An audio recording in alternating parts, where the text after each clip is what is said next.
I'm tired. I have to go to the DMV to buy how to get this fixed. So you take the pallet thing out because the filter was on. So I had to take the thing out. Jeez! Yeah, this happens. There we go.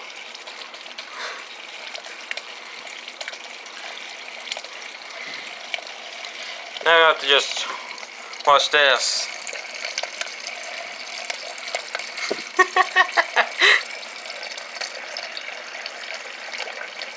Let this fill up, then I have to reset the filter.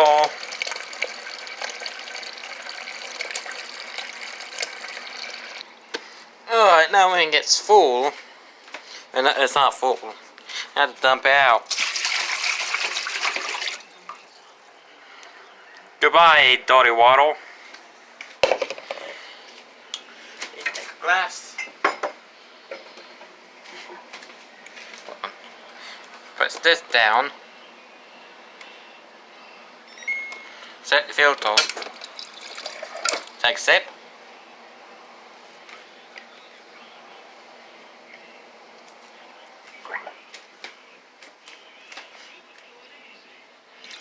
There.